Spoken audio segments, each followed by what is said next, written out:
Because going next inside the hiring process, like a bit step by step, and as you said, the first step is for the candidate is resume, right? Like reaching out to you or submitting to on a portal or through a talent acquisition manager or an employee referral, the resume. So when you get a resume, what do you expect for you to quickly do your job necessarily? When do you get excited? Great question, Harshad. I think I get excited if the resume is error-free, without typos, the formatting is great, the same font throughout, and very well structured, right? CV is supposed to have your snapshot summary of your education, your career trajectory, your accomplishments, and your personality, if you look at it broadly. And if it presents that in a crisp 1 to 2 page or max, in a very clean way where I can quickly get that information when I am reading it, that does it for me. Very I crisp don't answer, think Vikas.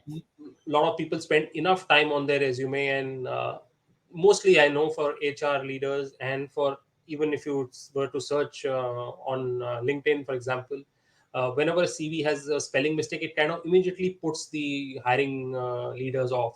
So these little finer details talk a lot about an individual and should be taken care of, in my view. And just a quick follow-up question is, what do you check in the resume? You talked about capabilities, skills, culture. Mm. So in resume, what do you quickly check? We quickly check when we are scanning a resume really is the matching with the JD or the job description that we've released for that particular role, and whether there are at least, let's say 70-80% tick marks against the job description, because that is the bare minimum one would possibly need to look at a fitment further down. So if it tick marks in terms of the education, in terms of the careers and the projects that the individual has done, the work that he or she has performed, and it gets clear to the next round. Yeah, so resume has to be error-free. Your summary and experience section should quickly help people like Vikas do their job, and matched with JD basically. Why are you applying for that job description? Why are you the best candidate for that job description? In general, you might be the best professional, but Vikas is only looking for that particular job description, right? So And, why are you there? Perfect, and in Vikas. fact, Thank you I add, so much. sorry to interject you there, Harshad, but you gave me a hint about a very important point which I should mention here, is that when you're applying for a job as well, do customize your JD, customize your CV as per the JD. Now, one is not saying that you should put in fake information or Hmm. try to match the JD 100%. But yes, what Hmm. happens is, since your resume is typically, we say, also just 2 pages, it's impossible for you to put down everything you've done.